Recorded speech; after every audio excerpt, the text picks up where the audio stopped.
gotta get it together. That's a fact. What's up? Welcome back to the Mandalay Podcast, aka Vibes with Mandalay, live from the bakery. Shout out to Chio letting us hold a bakery down. Like, comment, subscribe, join the membership. I got a membership for behind the scenes content, a lot going on, exclusive invites. Today I got a special guest with me. What's up, man? What's good, bro? What's up? Good. I'm here, man. What's your name? Where you from? Yo, I'm Garrison Red. I'm from Brooklyn, New York. Brooklyn? You know, I came to What's vibe up with, out. What's up with Brooklyn? Certain. What's going on with Brooklyn? You know, Brooklyn, we pop a lot of bottles. We popping bottles, man. You shining Hermes bracelet, little Hermes rolling on the wrist, bust down. Okay. You know, we getting money out of Brooklyn. Yeah, I know the vibes. I definitely know the vibe. What part of Brooklyn? I'm from East New York, but I'm originally from the Ville. Okay. How was it like growing up in Brooklyn for you? I mean, Brooklyn, it's Brooklyn. I mean, I love Brooklyn. Nah, you gotta let the people know what's going on. I love the town, you feel me? I love the trenches, but I'm from the hood, like the real hood, not the rap hood. Okay. And, like, growing up in Brownsville is tough. You know, every day somebody's either getting shot or stabbed, robbed, you know? Okay. So it really gives you that street smarts, you know, to keep on going, to keep making moves. You know, make you hungry. Okay. Make you hungry, bro. All right. So, like, let's tell the people, like, because as you can see, like, you injured. Yeah, I got a suffered a spinal cord injury back in 2005. Okay. I got shot in my lower back. I was across the street from my house on an ordinary summer night. Okay.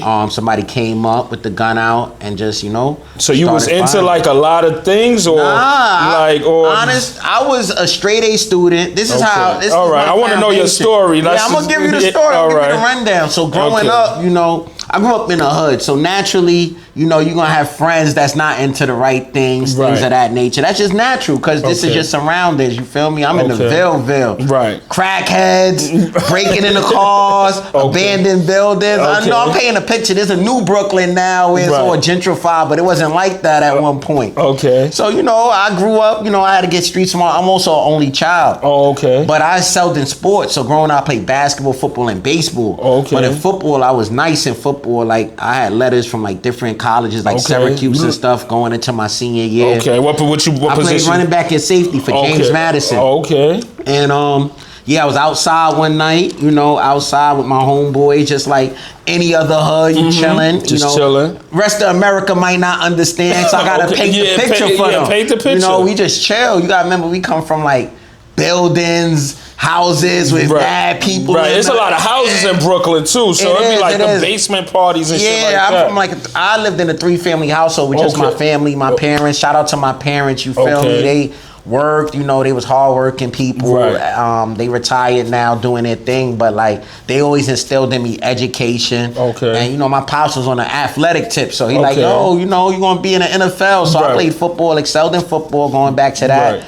One night I'm just outside with my friends or whatever, and some guy came up basically asking us like, yo, y'all got beef? And we like, nah, we not, like, what's going on? Right. But mind you, like, when you in the hood, like, you might not be involved in anything, but your man's might. You don't know what he's involved in. You don't know what that person did to somebody else a couple of months ago and didn't even tell you about. Right. And so God just pulled out a gun, started shooting, and I was the closest one to the person with the gun, so I got struck in the back. Oh, wow. I remember the bullet going in me.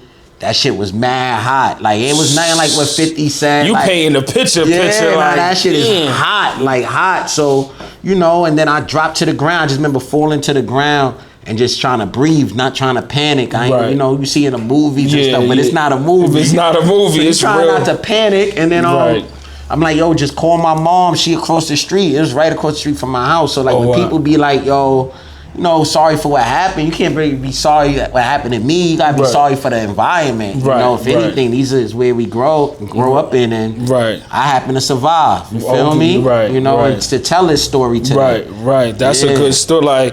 So what's your injury level? So I'm a T12 paraplegic incomplete. So what that means is I have a little bit of movement in my lower extremities, like my hip flexors and stuff. But for the most part, the only way I could walk is with like an assistive device, like a brace. Okay. Using a walker or crutches and stuff like that. I mean, I ain't gonna even hold you. I used to do that like on a regular, like go. That's how I used to get around when I first came out the hospital. Cause I was in the hospital for 11 months, so they taught me how to be independent. That's a long time. That's mad long. world. It was a different world, and I was at 17. So you feel me? Like mad emotions is at that time. At the same time, then I had to graduate high school at the same time.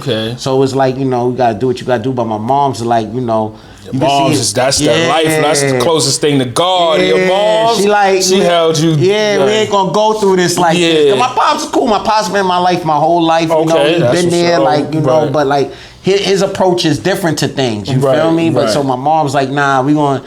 It is what it is. Now we gonna move forward. So that's what I did. We moved forward. So how was it like transitioning like that 11 months? Like just the first.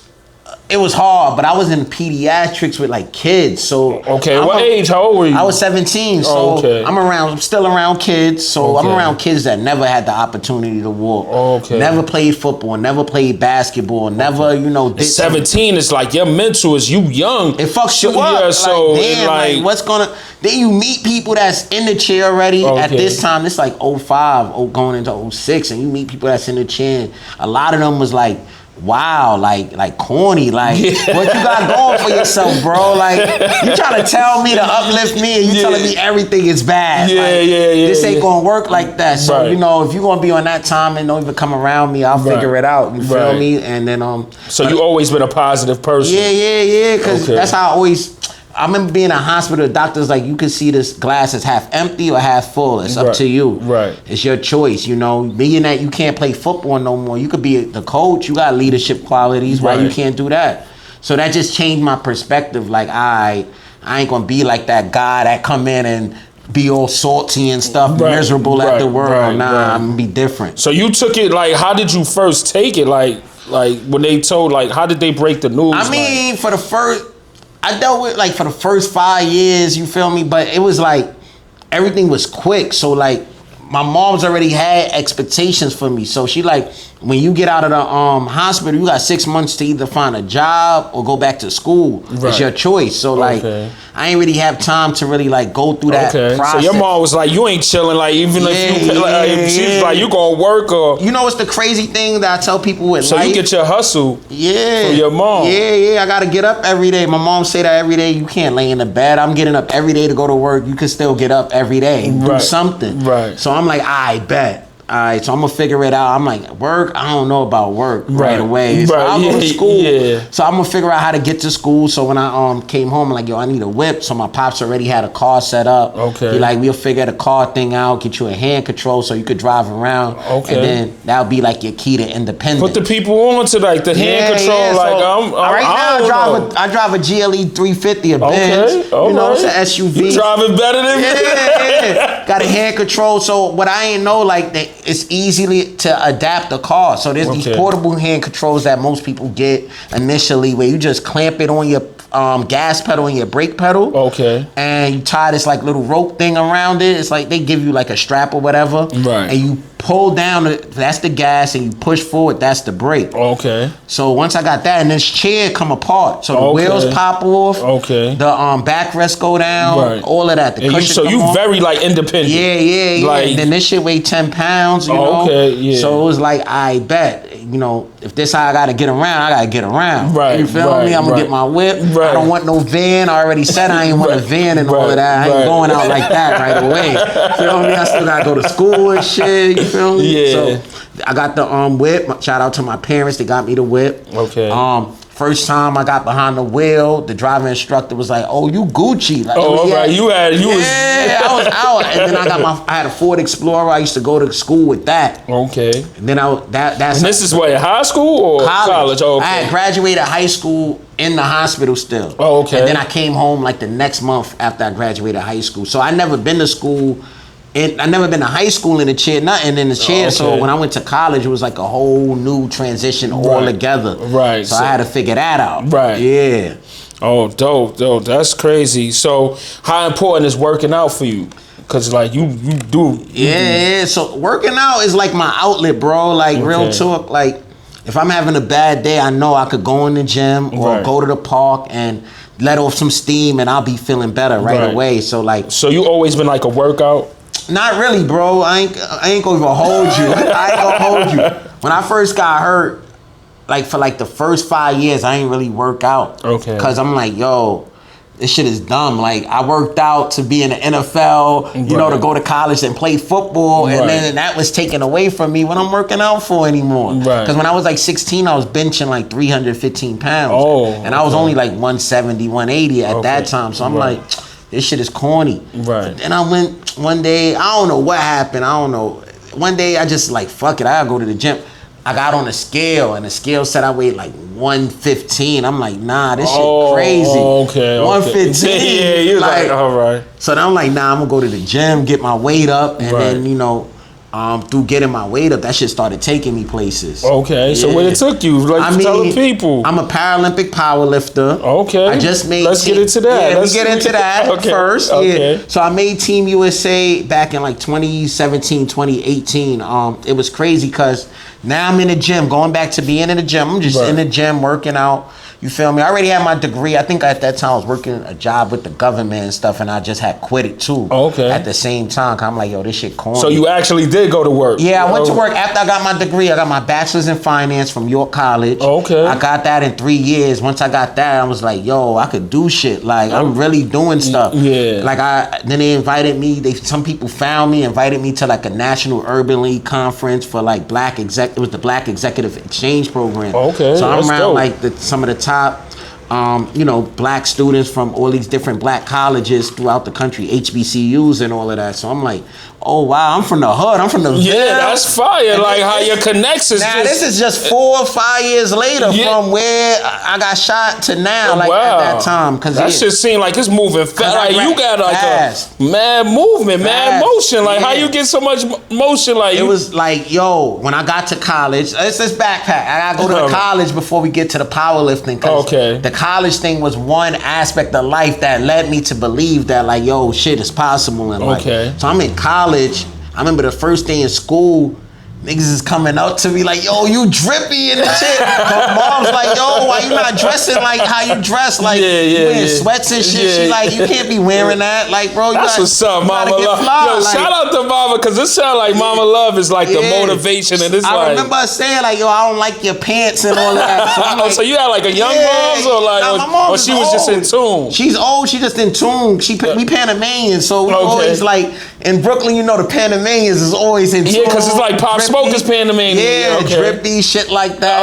You can't come outside looking any kind of way. So I'm like, I bet. So then I was like, all right. So I started spending money on my clothes. Shout out to Vinny Styles, yo. I used to really go to Vinny Styles. They'll tell you like, every Friday, like you was getting drip. So I'm in school now. People coming up to like, yo, and then the girls start coming up to me like, we gonna get into that later on. The girls, the women.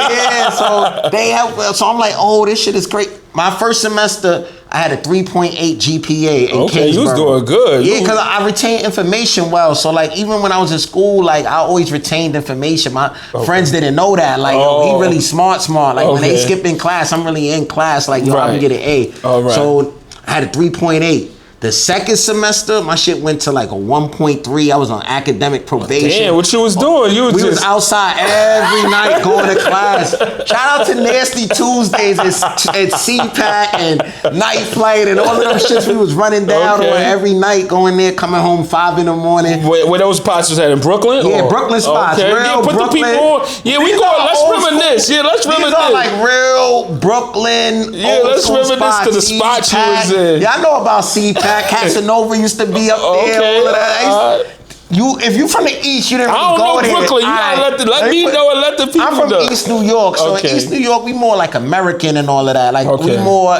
But the Flatbush dudes, you know, they get money too, so they used to get the money and shit. Got the girls. They used to come to CPAC and try to start shit because that's their hood. So, but it was all good. Like I got mad friends from Flatbush, mad friends throughout Brooklyn. But that's just how it is growing up as a teenager, young adult, young 20s and stuff. But like, Yeah, we used to go there every night. That's the hood spots. These are not like the club. And you was going there in the chair? In the chair. Okay. Was you getting the hammer in the chair? Nah. I was always sanctioned. That's one thing. Like any hood I could go to, because I was outside playing sports for so long. Any hood I'll go to, everybody always fucked with me. So like I go to anywhere, even Harlem, anywhere I go, like niggas fuck with me because like I'm cool. And then everybody knows someone that got shot and not doing the way they want them to do. So like I'd be like, yo, I'm gonna help. You know, I help them out, give them some insight on, yo, tell your mans holler at me when they tap in with me. They always like, it's cool with me. I give the insight, give those words that they need. Right, to that words of encouragement, the motivation. So college made me feel like, yo, like life is good. Like I was like, oh, I could do anything. That's fire. I started going back to, you know, class and really focusing. So my GPA got way crazy again. But it was like a crazy experience that I never thought I would experience. You know, I thought it was gonna be like, yo, forgotten about. It came to the point, he was be like, yo, you gotta come out tonight, bro. Yeah. The girls, they go, wanna hang with us if you not out tonight. They wanna see you tonight. We'll carry you up the stairs. What's the other joint? The Wrangler, the Jumbler we used to be at, the Jumbler, and then there was one by this restaurant called Footprints. Okay, I know M3, Footprints. What was that restaurant by? Shout out to this man in the building, M3. By Footprints. The Jangler, the one that had the Jumbler, right? That's what it was, by Footprints. That was crazy. One way in, one way out, mad stairs. You gotta go up. And you there in the chair. I'm in there. People like, yo, how you got up there? And then that's when like people be like, nah, I fucks with you, bro. You outside. So it was always cool with me. I always like, nah, that's my son G, you feel me? So then, you know, I graduated and stuff. I had to like reinvent, because now there's no more fun. There's no more that void. I'm not going out because I don't have nowhere to go, because I'm not with friends every single day. You feel me? Like, so I'm like, I gotta get a job. But then I get a job. I didn't really like the job that I was working. So at that same time, it's just how organic life works. I started going to the gym, telling you like I was light. I'm like, yo, I gotta get my weight up, going to the gym and shit. While I was at the gym, I meet this dude, my man Jason. Shout out to the Wheelchair Sports Federation. They doing incredible things. John Hammer, that's my guy right there. He's helped me in tremendous ways. But like, I pull up there, I'm at the gym. The dude come up to me like, yo, you want to play some wheelchair football? Random dude walked right up to me and said, I'm like, nah. And you was 115 then when he... Yeah, like, you bugging, bro. I'm a 4, break something. You wildin'. Like, he like, yo, just come out. So I'm like, all right. Fuck it, why not? What's the worst that's gonna happen? You feel me? I'm gonna play quarterback. So nobody hit me, you feel me? They come up, throw the ball away. That's it. So I go there, then I meet this dude, John Hammer, like I was saying, and he like, yo, why you not playing sports? You in shape and all that. Now I'm a little bigger, probably like 120. And he like, I'm like, yo, I don't wanna play team sports. I ain't even with that. Like, I only wanna play. You thinking it's corny, but it's not corny. You just... So you like, you don't gotta play team sports. There's a lot of individual sports such as like wheelchair racing, shot put, discus, javelin, shit like that. So I'm like, all right, I'll fuck with it. He like, yo, I'm gonna give you a coach and all of that. So he gave me a coach up in Washington Heights. So I'm like, yo, I'm gonna get to Washington Heights. I had the whip, but like gas is expensive. I don't really, my pockets ain't how I want it to be. I can't. So I started taking the train. I would take the train. The elevator would be broke. So now I'm starting to learn about life. Like, damn, it ain't really for people in wheelchairs. You feel me? Like, it's not designed for us. So to win. So I'm like, fuck it. I'll get off the train, roll down like 15 blocks, you know, at an exit that's way, you know, past where I was intended to go. And the coach wouldn't be there. So when the coach wasn't there, I'm like, yo, that's foul. I'm from the hood. Like, you like, damn, I done came this. You done G'd me. I'm from Brooklyn. I'm going all the way up here. This is wild. So called John. I'm like, yo, John, why would you even do that? You feel me? Gas me up like that. He like, yo, it's all good. I'm gonna take care of you. He put me on this team called the New Jersey Navigators. It's a Paralympic sports club in Jersey. He like, if you could get there, you good. I go there. That shit like kind of changed my life, bro. I never seen nothing like that. Like, I went there. Everybody had racing wheelchairs and stuff. They all had uniforms, Nike uniforms with their name on it. So you was like, this shit is book bag. I'm like, that's where I want to be now. You feel me? So I'm talking to Jimmy Cuevas. Shout out to my man Jimmy. Jimmy always kept it real. So he's like, yo, I don't know where you gonna go with sport, but if you stick with me, you gonna go far. So he's like, yo, he start pointing at like young dudes and kids. He like, see that dude right there? He won a gold medal in Rio. You know how much a gold medal gets you? $30,000. You like money, right? Yeah. So I'm like, hell yeah. He like, you see him right there? He just won 2 marathons. Those 2 marathons, he got 15,000, 14,000 apiece for both marathons. So now he telling me like, you see my man? He not that great in sport right now. But I just got him job making 100 bands at Prudential just because he come to practice every week. Oh, wow. For so the it's last just a 3 lot years. of connections. So I'm like, word, Jimmy, I got a degree on. I'm like, fuck it, I'm here. We here now. Yeah. So he motivated you. Yeah. So I'm doing a wheelchair racing shit, but like, that 1,500 meters and all of that, it's tiring. Like, I'm from New York, I'm from Brooklyn. Like, we ain't going 1 block and we like, nah, I ain't with all of this. I see the hills in Harlem, I be like, this is crazy. This right here is a nightmare. It's like a roller coaster. I could never live up here like on a hill. That's crazy. Right. But boom, I'm like there, I'm with Jimmy and all of that, you know. Then he like, yo, there's a powerlifting competition coming up or whatever. I'm gonna put you in it. Okay. How much you weigh? I'm like, yo, I haven't weighed myself since I was 116. I don't know how much I weighed. So he was like, all right, so the competition comes called Tri-States. I weighed like 120 pounds or whatever. Okay. And I didn't know what I was doing, but I lifted 250 pounds in the first competition. Oh, wow. Oh, and then Team USA emailed me the next day. And I ignored the email because I'm thinking it's some bullshit. Yeah, see, you almost missed your opportunity. I come back the following week, Jimmy like, yo, you didn't answer. Team USA been hitting me up, asking me for your information. You never wrote them back. People coming up to me saying, congratulations. I'm like, yo, what's going on? I just lifted. I do this in my sleep. Like, that's it? Yeah. So, boom. Team USA got in contact with me. We had to do like this level 1 camp where you learn about the sport of powerlifting. Okay. Then after you learn about the sport of powerlifting, they flew me out to Colorado Springs, which is the Olympic training facility. Okay. I was out there at the same time. There was a lot of boxers at the time, like Shakur Stevenson, Keyshawn Davis, Terrence Crawford would train out there at the time and shit like that.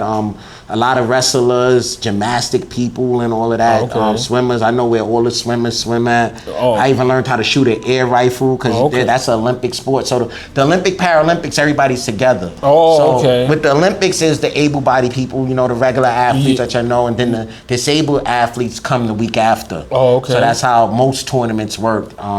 Together like that. So at the Olympics, it's the Olympians first, then the Paralympians come second. We stay in the same housing quarters and all of that. There's really no difference. We eat together, stuff like that. But yeah, that's how that worked out. So like, yeah, I made the team back in like 2017, 2018. So you still on the team now? Or? Still on the team. I actually got a national qualifier coming up on the 31st. I'm flying to Alabama to qualify for the national team once again. How many years you been doing that so far now? Since like 2018. I've been competing. Wow, that's dope. I've been to I'll say about 8 or 9 countries. Okay, you won any competitions? Or? The fights I finished is 4th. Yo, those dudes lift a lot of weight. You feel me? That shit no joke. You like, I'm good. I'm 140 and I lift about 330 right now. Which is good. That's great. And that's like probably like top 12 in the world. Okay. So there's somebody that's lifting like 4 something at 140 pounds. Damn. So it get crazy, but you know, I'm gonna get. But how do you mentally prepare for like the Olympics and stuff like that? You ain't drinking enough. Cause I asked you what you drink. No. I'm not saying that, but I'm saying like when you prepare for the Olympics, do you drink? I mean, smoke? I'm more like a James Harden type of athlete. I gotta enjoy myself. I'm like Rodman. I perform better when I come in at 4 in the morning, 5 in the morning. They know. They be like, yo, you did great today. I was smacked last night. That's why. When I'm more patient. So it's more like a natural talent for you. I gotta just go out there. Like I can't put. One of the things with me is I can't put pressure on myself. I don't put that pressure on myself. You know, I did the work. If I put in the work, I'll get the results. It's simple as that. Okay. But I also made the USA climbing team. So next week I'm going to my first World Cup in USA climbing. Okay. You know, competing against athletes across the country, across the world actually. Sweden, Austria. Those are like the dominant countries in climbing. Now I'm from the hood. I just I was climbing gates because I made it on my. So the first national championship, I just pulled up there. Like I don't have no real climbing experience, like playing around. But I was able to climb that wall. Yeah. And then I finished 4th in that. And then I thought it was done. They like, oh, you got to get ready for World Cup. You're on the national team now. I'm like, what? National team. I was in Oakland, California. So I've been training in that. You know. You said you just started to swimming. Yeah, I swim. You know, I'm an avid swimmer. I swim every week. So I got a swimming program. So what I try to do is give back. So, you know, I'm trying to like lay the foundation. I always tell people I want to be like Ali versus Michael Jordan because Ali stood for a cause, for his people. So, you know, I want other disabled people to have some of the opportunities that I have, especially, you know, people that, you know, in a wheelchair, living with a spinal cord injury. I was actually in a wheelchair in 98. I had knee surgery. Okay. Yeah, so I was actually in a wheelchair for like a couple months and all that. So I remember I had a story when Jay-Z and Mace, they was like, this is when they had a beef. You remember when Jay-Z and Mace? Beef, so they was in Harlem and they was actually arguing. I was in a wheelchair and I was by the curb. So like, and I seen Jay was like, yo, like you want to help on like the curb? That's like, crazy. Yeah, that's kind of crazy. So in another story, shout out to Vado. You know Vado? Yeah, I know Vado. He used to he used to live on the 4th floor. So like my niggas carried the wheelchair up to the 4th, so I had the cast on my leg. I'm like hopping up the joint. So I remember like days being in a wheelchair. I took the bus a lot. Yeah, so I actually, people staring and stuff like that. Hell yeah. But with me, it was more or less like, yo, I'm cool with it. If they gonna stare, I'm gonna get them something to stare for. And it worked out that way for me. But then I try to get other people that's like depressed, you know, not coming outside, having trouble adjusting. You know, I give them the opportunity, like you. When it's like really becoming a life type situation. That's a little different. That's different. They don't know. They don't know what to expect and all of that. So like I leave that, you know, vulnerability where they can hit me up anytime. You feel me? Like I always tell people, I'll never tell someone no that's trying to get better. That's a fact. All right. If you're trying to get better, you know, I'm here. Like I'm. And I see you do a lot of modeling gigs. How did you get into the modeling? That's crazy. So right around the same time, life was working crazy. Right, I quit my government job. Right. I was like, let me go to the gym, get my weight up. Yeah. Then I was like, yo, I need to take a vacation. Okay. And I was like, yo, so I go to Miami. I like going to Miami. I try to go there. You go to Miami Dolo or? Yeah, Dolo. All right. You know, you travel a lot, Dolo? 13th floor. They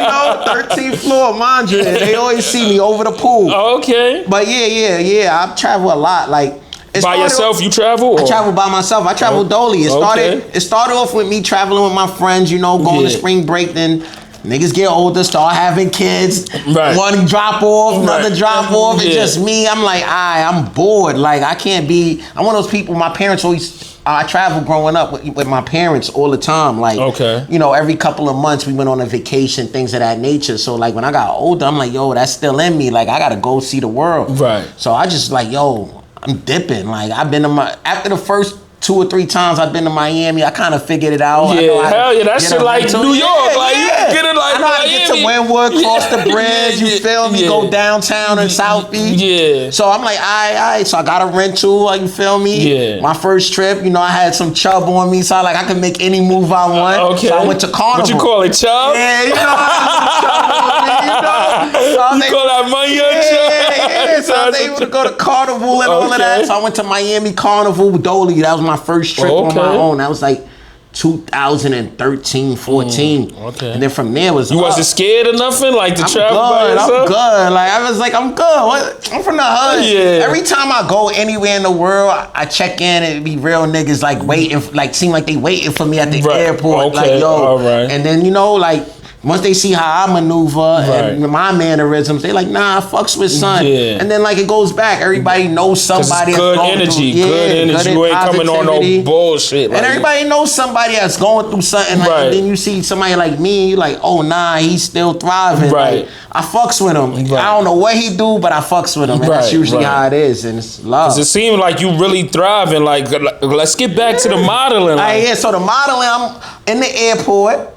My godfather like taps me. I ain't see you was drippy in the airport or something. You know, regular good sweatsuit, you know, Louis bag, shit like that. So like my godfather taps me. I ain't see my godfather in like 12 years at that point. I'm like, yo, what's good with you? We got a whole family and shit. I'm like, yo. He like, yo, I just started a clothing line. I'm like, word. that's what's up. He like, yo, you should model for it. I'm like, model? I'm like, nigga, you crazy, man. You joking with me. He like, yo, tap in with me. He like, yo, I'm about to go to Jamaica. When you come back from Miami, we should be back around the same time. Tap in with me. I got a photo shoot. I want you there. Okay. I go to the photo shoot.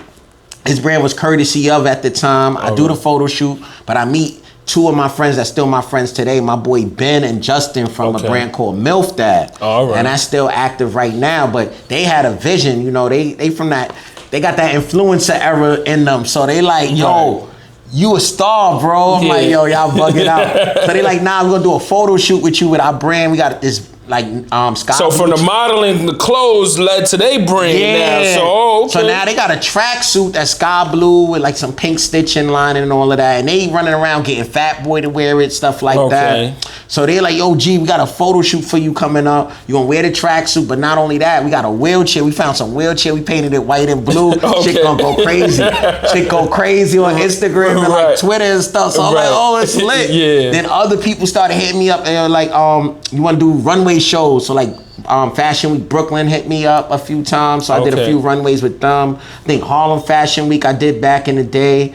And then from that, it led to like bigger brands. So like I was at a Google commercial, McDonald's commercial. What else? Apple Watch commercial I did before. I did Google like 3 times actually. Yeah, facts. And then like as far as the clothing brands like Denim Tears, I've been featured with them. My boy, what else? Yeah, Gabriel Moses featured me in his Denim and Tears line that came out. He's like Pharrell's photographer, videographer with Louis Vuitton right now. Yeah, man. I just did some other joint that y'all gonna see soon. I signed the NDA, so I can't talk about it. But y'all gonna see something real crazy real soon. That's really lit. Yeah. All right. Bro. So you got a show called The Positive Spin. Facts. So what's that about? How did that come? You know, about? I wanted to give people an opportunity to have a platform that's going through different struggles in life. Because you know, there's a lot of negativity out here in this world right now. And there's people that's really out here creating, you know, a culture, doing positive things, showing people that you could be different and still thrive. You don't have to be an entertainer, you don't have to be a musician, but you could be an author or you could be a stylist, and you could go really far in that. And I'm like, yo, I gotta give people a platform to let other people know that life isn't over. There's different things you could do, there's different opportunities, and think outside the box. So that was the purpose of me starting it. And then I started telling, like, it was an idea. I'm gonna keep it 100. About 4 or 5 people started running down on me like, yo, why you not on TV? Why you don't got a podcast? Definitely. Why you don't got something like, cause you know you cool, a clothing line. Yeah, so that's when I started the clothing line, Red's Denim. That's the hat. And, you know, I do the jeans. My boy M3 over there, he got the jeans on right now. They look good too. Yeah. We're gonna try to get it up right here in Bakery. I already talked to Chio and all of that. But yeah, so I started the clothing line. The clothing line is what gave me the vision for the podcast. Because I'm like, all right, I got the clothing line. And you can talk. You know how to talk. Yeah, I know how to talk. I know how to articulate myself. And, you know, I got a story. And I meet people from all different walks of life. Like, I meet doctors. I'm hanging with doctors at one point sometimes. Sometimes I'm hanging with CEOs of companies. Like, my life every day is so diverse and different that it's like, I meet so many incredible people just naturally, like that got a voice or got a story to tell that people need to hear, and it's uplifting. And that's what it's about, you know, uplifting the youth, showing them that there's other things, there's stuff you could do, there's people you could tap in with, like you, bro. Nah, that's a fact. You tap in, like you, bro. Word, Chio had me tell you, word. It's definitely something different, and some people need to know and know what's going on. But you know, this show is about women too, so we love women. We love women on this show. You know, I told you they used to take me to the club. I'm the one that got to come to the club. All right, so like, what's a date like? What's the experience like with a date with you? Like, do you go on dates? Like, I go on dates. I go on dates. How do you meet women? Like, we gotta just break all this down. Like, honestly, like with females, most of them holler at me. Like I mean, cause I'm lit. Like I'm lit. Like, I'm one of them. I'm not a regular. Like, look at me. I ain't. There's nothing I gotta go out and chase. Like, what I'm chasing for. Like, so it's like that. Like, and I got that type of confidence. That's just always been me. So like, girls was never a problem. Like they asked me, my mans and them be like, yo, throw me a body. Like, yo, what you don't want? Shit like that. Like that's just how it is. Not no disrespect, but that's just how it is. It's not hard for me. So like. But if I do talk, once I start talking, they like, yo, that's crazy. Or they'll see me do something wild, like sit on a bar stool or get out of my car. They like, what? What? I be seeing your videos on the gram. You be on the stoop and you be doing all type of videos. But what messes them up, they like, oh, he in the chair. Oh, nah. So then they think they could baby me. Like, he not going to leave the house at 3 in the morning. He won't leave the house at 4 in the morning. They like, oh, he gonna be staying. They think they gonna. My man the other day like, yo, you a savage. Like, I'm telling him things to do, and he like, you a savage. I'm like, bro, don't do that. They can have you in the house all day. Like, nah, I'm with G. Like, he my nigga. I'm moving around. You moving around? I'm faster than fast. I'm out, bro. So yeah, but then I give my bros hope. You feel me? Right, that's a fact. Try to get them hope too. Right. So like, what's a date like with you? Like, where you taking the ladies at? I go to the nicer places. I'm into the finer things. You know, the upscale places. So Julon Club. Okay. You know, on a good night. Some of your dope spots you like to go to. I'm give y'all some. Right. Julon Club is dope. That's one of my go-to spots. Of course, Brooklyn Chop House. All right. If you want something a little more low-key, the Tuxedo in Chinatown. Okay. Nice, Chinese tuxedo. Yeah, Chinese tuxedo. Okay. All right. Yeah, I know what's going on. I go there. You know, I used to love. You go to a lot of nice spots. Yeah, I used to love Chelsea. You spend that money. You not cheap. You only live once, bro. Okay. So like, you know. So do your dates have like a budget? Nah. Usually they never been to that restaurant before. I be like, yo, your nigga didn't take it. Like, you don't come here. I come here on a regular. So you make the plans in the restaurant. All of that stuff. Okay, you go. All right. I all of that. You outside. Pergola nights. Okay. You know, if I want to do hookah, you know, Mediterranean, whatever. You really outside now, I do it all. I be in Ricardo's. That's a chill. That's a bar move. Okay, you know me? That's not a date. That's a bar move. But so you all over like hard? Cause you live in Brooklyn. I live in Brooklyn, but I be up in here, Harlem, Queens, Bronx. I travel. I even go over the club, that spot, Blue on the Hudson, in Jersey. Yeah, I be over there. You outside? No, you really outside. Date night is lit with me. You feel me? Date night is a good date night. How do you usually? So you said women usually come up to you and talk to you, but what if you holler? How you holler? Like you going to DMs? I'm old school. Like I'm. Oh, you got to see them in person. Like DM might be a DM, but I catch it in person. Like Not at this point. I ain't doing all of that DMing. Cause it's lit on your brand. You got a lot of lit. Yeah. So like I gotta, you gotta filter. That's my filter right there. But nah, I prefer in person because like I got a head. Like you gotta have something to offer. Like you can't just be somebody like, oh, I like you because you fly. It's more like, you doing this in life. I like what you're doing in life. Okay. And yeah, you gotta have, something to offer. I think like education, something. You can't be watching reality shows all day. All right. You want something of substance. Yeah. You don't want I'm in my 30s. Okay. Man. You know how it is when you're in your 30s. Right. So what's the most attractive thing you like about a woman? What's the first thing you notice? Their smile. Their smile. Okay. They got a good smile. Okay. Then I gotta look at the outfit. You gotta look at the outfit, the drip. Because you coming home to mom's, you gotta have something clean on. You can't be looking crazy. She gonna be like, yo, those are Walmart sneakers, bro. Like, so your mom's is because you said your mom told you had to get it in your bag. So she would be like, nah, that's crazy. Word. She look crazy. So what's your biggest turn off? Smell. You gotta, if a girl smell bad or don't have no real good smell, or smell like lavender. Nah, don't smell like lavender. He said don't smell like, you don't like the smell of lavender? No lavender. Why you got on lavender? You stressed or something? Because they said lavender is supposed to have you relaxed. So you don't like that smell? Nah, that smell is horrible. Smell like crayons. Do you have any like celebrity crush? He said smell like crayons is crazy. Word. You have any celebrity crushes? I ain't gonna front. Tell the people. Let them know. SZA, okay. I've been on that lately. I've been going to her page a little more frequently. I ain't gonna lie. She fire. There's a few though. There's a few out there. Who else? I try to think of the regular ones. You know, honestly, it'd be those WNBA shorties. Oh, all right. So you like Angel Reese? Nah, she too tall. But the shorter ones, there's a few shorter ones. I don't know their names off the top of my head, but when I get them, you already know. Okay, so like, what's like one of the, like, have you ever had like a bad date where you had to ghost? Do you ghost women too? Yeah.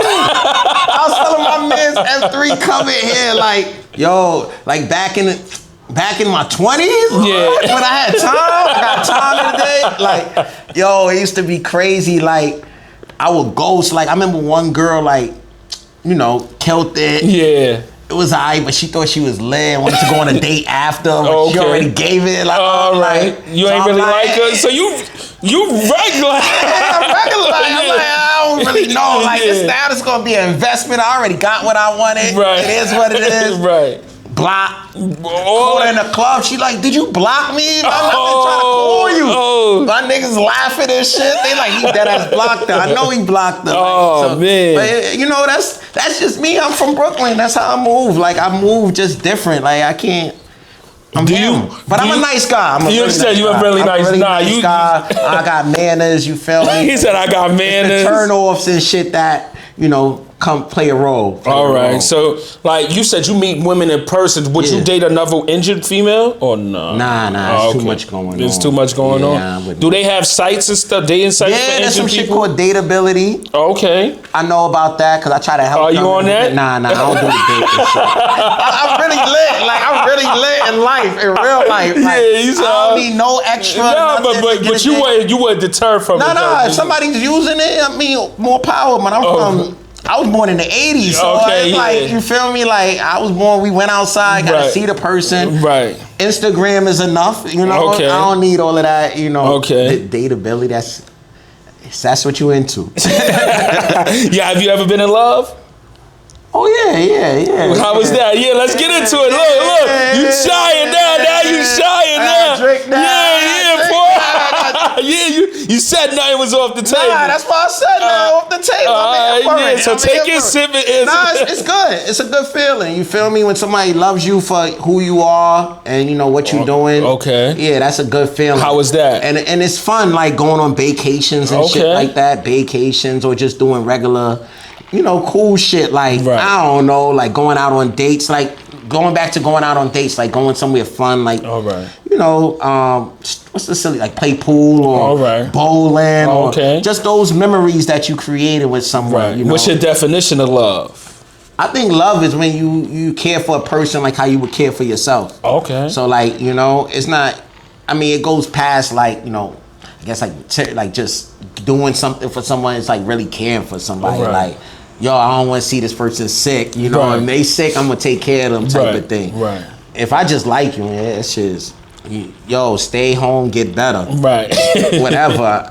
Are you a caring person? Yeah, I'm a caring person at heart. Okay. But people call me mean though. Like, why they call you mean? I don't know. I think because I'm an only child. I'm real. Like, I'm mad real. Like, you know, so certain things I be like, yo, why you wearing that? Like, shit like that. That ain't mean. That's just how you honest. You honest. Like, you like to be drippy and you want your female drippy with the style. Like, you know, my shorty come out and like she thinks today is A1, I'll be like, oh, you alright? You alright? I ain't seen before. Like, you alright? You know, shit. What's like your that. sign? I'm a Cancer. Oh, okay. Are you into signs like astrology? I don't believe in that. Because people tell me like I'm sensitive, and I might be. Yeah, because Cancers are emotional. I think at certain times I'm sensitive, but I'm not really sensitive because I'm an only child too. So like, I be chilling. Like, I be in my own world. So like, you know, something happens to me, it be like, it's the way the world works, you know? But like, ghosting, no, I did that a lot. You did that? To that ghosting, I did that. Notorious ghost. So what's the Garrison Red Project about? That's a nonprofit I started to help individuals with disabilities community integrate. Okay. So a lot of the activities and programs that I facilitate is to promote health and wellness, but also socialism. A lot of times people with disabilities, especially younger individuals, sometimes don't have an outlet to just get out and go outside and go play basketball or go to a tennis court and, you know, swing the racket around. Or just some of the things that, you know, we do as people. Just be social. Like, so I fostered a social environment where people could do something athletic. Dope. Most of the time it's of their choice, depending on the event. But like today, like on Fridays, since I go swimming, you come swimming with me. You feel me? So like it'll be like you very welcoming, so people could join you and reach out. You very reachable. I want you to come outside. I'm easy to find. You could just DM me and I'll put you, register you and all of that. That's dope. Like rock climbing, you know, there's like adaptive rock climbing nights, so I'll facilitate those type of activities. Yesterday we went hiking, so we was like in these tank chairs. Y'all go check out my page, Garrison Red. We was in tank chairs and just like going through the forest and or whatever you want to call it. That sounds different, right? Yeah, that's crazy. That's something I never did before, like water skiing, skydiving. Oh shit, you did all that. The whole nine, because you know people really did these things prior to their injury, and that could be the difference of them being depressed or them having something to feel like hopeful for, you know, or look forward to, whatever the case may be. So that's, you know, the purpose of the Garrison Red Project is to empower and get individuals with disabilities back outside. So if you know someone that's, you know, not as active or you want them to be more active, you could come on out. Everything is paid for most of the time. The only thing you might have to pay for is parking or something. I usually have food and all of that, depending on how long the event. And if you really locked in, you know, I have ski trips and things of that nature as well. So. You have a lot for the community, for the people. You were real activist. Yeah, I'm really out. You said you on your Muhammad Ali vibe. And it felt to me, I guess it was purpose, you know, like something. I was about to say, like, because your path seemed like it's just like purpose. It's just like, gliding. Like, your path seems smooth. Like, it's been purpose, I think, because, like, I ain't even going to, I'm keeping 100. Like, being from the hood, you know, we try to dabble in other shit that we shouldn't necessarily get involved in a lot of times. But like, those things never came my way or worked for me. Like, I'll do it one day, like, nah, I might as well just get back on the grind doing something else, doing what I was doing. Because, you know, it's going to come. It's a lot of patience, you know, with things. Because you want to see, people think Rome was built in a day, but Rome took years, centuries to make, which people don't understand. So, like, and I didn't understand. I'm used to things coming fast. Like, I see people around me, you know, they pulling up in the new BMW 7 Series. I'm like, yo, I was ahead of them. Like, how they get the 7? I got to get mine 550 or something. So I'm like, nah, but then, you know, my parents always was like, yo, your time will come. So. Harry. Oh, wow. I don't know where that came from, but. Who that? I have to edit that part. Yeah, nah, that's good. But, so, like, what would you, I see you ask this question a lot. What would you tell somebody newly injured? That's what See, nobody ever hit me with my own question. Well, what I would tell somebody newly injured in 15 seconds or less is keep hope alive. Just like that. Keep hope alive. Your life isn't over. You know, where you at today is not where you're going to be tomorrow. Tomorrow you're going to be so far ahead and you're going to look back and be like, this was just the foundation for me to do incredible things. So, yeah, that's 15 seconds, I think. Right there. All right. I wanted the whole thing, but it had to. Yeah, I gotta stick to it. All right. But that's some of the things I'll say. You know, I don't like always telling people to look at me, but I tell people things that I have done. You know, sometimes when you compare someone to someone else, that's unfair. That's an unfair comparison because you don't know what their support system was like. You don't know what they got going on in their life. But I always tell people, like, you don't have to be like me, but you could do one of the things that I'm doing way better than I could do it. So I might do everything good. You could do one thing great and it take you further than it takes me. So if you think like that, then you feel me? You know, life. And I see the community, you know, how it resonates with them, how they react to some of the things that I do, some of the things I say. Because I'm lit on the gram and it's You definitely lit on the gram. It's all through just grinding, going outside, you know, showing people like life goes on. You know, you could get fly, you know, do drippy, you know, get strong, get your weight up, get women, get all the girls, you know. It's crazy. Get like, money. Yeah, all of that. And, you know, it's the other things, that's what's going to get you the girl. So if you get all the other things right, you look good, you know, doing your thing, got something going for yourself, the girl going to come. She don't care how you are. You feel me? She's with it. That's like, my man doing something ambitious. Would you get married? One day, yeah, I will get married. You said one day like that. One day I'll get married. Oh, so that's something you would do. Yeah, I want to settle down, build an empire, and all of that. Like, you feel me? Like, 2 is always better than 1. Right. So like, yeah. She. One of these days we gonna, not no time soon though. Not no time soon. One of these days. So like, how do you describe your fashion style? Like, what's your style? I'm just fly. Like, I could get fly in a sweatsuit, anything. Like, Fifth Ave some days. Some days streetwear, regular urban streetwear. Some days underground. Okay. I think the thing with fashion is all about your swag, how you carry yourself. Right. I honestly, what I tell people is I get dressed based on the weather, how I feel at the moment. So like, if it's a dull day, I might throw on. It's raining today, but you got the Carolina blues on. Today was gonna be a good day. I was coming to the Mandalay podcast. All right. I was coming to the Mandalay podcast to vibe out. Right. So I said I got to put drip on. Okay. That's the only reason why. But usually I'd had on something calm. I had on earlier a sweatsuit and my black cement 3s. Okay. So you stay in some J's. Yeah. I had the Pradas in the car, but man, M3 was like, come on, bro. Leave the Pradas in the car. Yeah, facts. So what's your definition of happiness? Happy. That's a good question because that's a question I actually ask myself that all the time. Okay. Because that's what keeps me motivated. Okay. What makes you happy? Right. And what makes me happy is honestly inspiring and motivating other people. Dope. When somebody comes up to me or texts me in the morning like, yo, because of you, I'm still here. Mm-hmm. Those things is like, oh, nah, I'm really having impact. It don't even, like, all the money, all the cars, all the girls in the world would not matter if people didn't hit me and be like, yo, I like what you're doing, or you saved my life. There's people that told me I saved their life. There's people that called me at 12 at night like, yo, G, like, I'm about to call it quits. I'm about to end my life right here. And I'm like, nah, bro, shit go on. He said, and then they would be like, yo, that's why I called you. You feel me? You gonna give me those words that I need to keep going. Cause it's like you have a good support system because you big up your moms. Like the story, like I could see it. The vision, like your moms is like, nah, we ain't going out like this. Nah. If there's a will, there's a way. Like I guess she was an addiction counselor at Kings County Hospital, so she worked in a psychology field. So, you know, she had experience with rehab, but from a different perspective on, you know, rehabilitation of others. So, but I guess it's like the same concept. You know, you gotta get focused, you gotta get a goal, and you gotta fight towards that goal. So, you know, looking back, like she's, you know, her the way she's proud is like different. You feel me? Like, and I know she's proud of. You know, I'm an author. I wrote 2 children's books. Plug the books. What's the name? Yo, go check out Bobby's Adventure at a New School and Bobby's Adventure at an Amusement Park. It's on Amazon. I'll put it up there. It's going. It's all about inclusivity, diversity. You know, during the pandemic, I felt like a lot of people, especially kids, didn't have an outlet to socialize, you know, with their peers. So I created a children's book.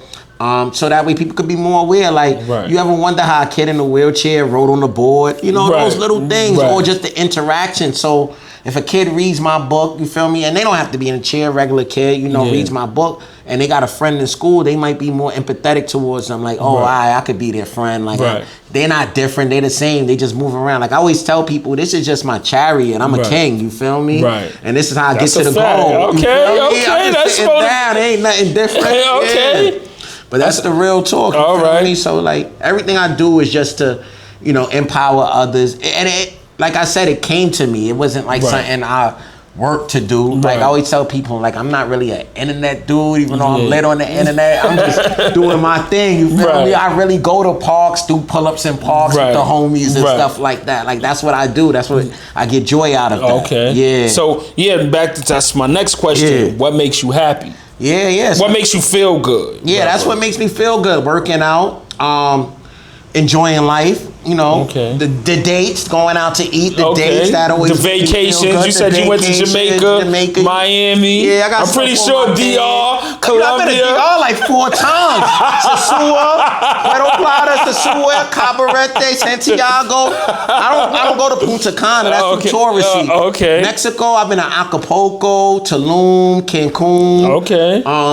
Yeah, Jamaica, I did that twice last year. St. Martin. Okay. Aruba. All right. I've been to Tbilisi, Georgia. That's in Eastern Europe. Not Atlanta, Georgia. Tbilisi, Georgia. Not Atlanta, Georgia. I've been to Kazakhstan. Okay, you've been well-traveled. Manchester. Yeah, my passport tatted up. Passport tatted up like Lil Wayne. You know? Like, I got it's there. I travel. What music you listening to? I listen to hip hop. I'm right now on like the sexy drill wave, so bass swag, Cash Cobain. All right, that's guys. What's one of your songs right now? What's Slizzy Flow with Slizzy got Cash. Oh, that's fire. That's fire. Okay. Davies, when I want to get on my Davies and Neat Bucks jump off. I want to come uptown with it. Who else I listen to? A Boogie. He got to drop something soon. He need to drop something. I need something from High Bridge. Fab, I go to Fab. Cocky Kai, shout out to Cocky Kai, East New York. Okay. We just was listening to the Dark Knights remix. Bama's, my homies out in Bama's. That's my side of town of Brooklyn. So, it is what it is. So for my last question, what's one of your favorite quotes that motivates you? That's a good one. You can name a few. I'm going to name one right now. This is the first one I tell everybody. You miss every shot you don't take. So anytime there's an opportunity, just go for it. And then you can learn how to do whatever they ask you for while you're on that opportunity. That's one of my favorite. There was a hard quote the other day. Progress is no progress. Slow progress is no progress. No, slow progress is progress. Just keep going. Something like that. Slow progress is better than no progress. There you go. Yeah, it was a tongue twister right there. Slow progress is better than no progress. There we go. Right. That's one that I like. And then I make up my own sometimes. So what's up? What you got? You gonna freestyle one right now? I'll give y'all before one we get off the air? Yeah, I'm gonna give y'all one right now. It's not the size of the dog no, this is one I stole. I stole this one from a commercial, but it's not the size of the dog in the fight, it's the size of the fight of the dog. Okay. And that was always real to me there. All right. You feel me? So before we get off, anything I didn't ask that you want to talk about? Or you want to plug? Shout outs to the Mandalay Podcast for having me on here. Shout outs to Harlem World. Shout outs to M3. That's M3? Yeah, M3 in the back. Okay. You already know Parafry, but we got redsdenim.com. Okay. Go check out the jeans, the shirts, the hats. Just dropped new flavors. We got the books. So Bobby's Adventure. Just Google Garrison Red. All of that stuff comes up. But Bobby's Adventure is on Amazon. You can get it on your Kindle, whatnot. Also check out A Positive Spin, the talk show. Where we bring inspiring guests on from all walks of life and just telling about, their trials and tribulations and how they made it to where they got to or where they're at the moment. What else we got, M3, out there? We got the vlog series. The vlog series we doing, A Day in a Life. Okay, dope. Yeah, so we working. Tap into my Instagram. We're gonna have it. We're gonna have it here. You can say it though. Yeah, but tap into my Instagram, Garrison Red. I got GarrisonRed.com also. If you want to book me for, speaking events, come up to your school, whatever the case may be. I could do that. But yeah. Wheelchair niggas in New York City. And shout out to all the wheelchair niggas in New York City, because that's what my man said. And pull up, link me. You got my information. And they drink. These niggas drink more than me. I'm gonna show y'all we have bottle wars with niggas too. It's the shit I do. It's the shit I really do. Yeah, I like that. I see niggas, three more this way.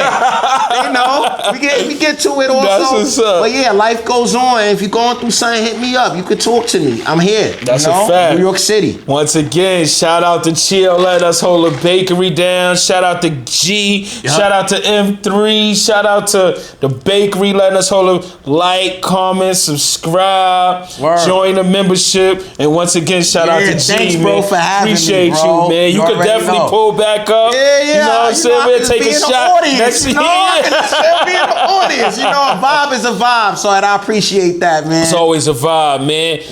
Hold on, I gotta show that off, right? So ladies, you know what it is under here. Solid right here. This 340 I been lifting. Okay. So I take the big ones too. Okay. That's what's up, bro. Like, comment, subscribe, and vibe. Lit.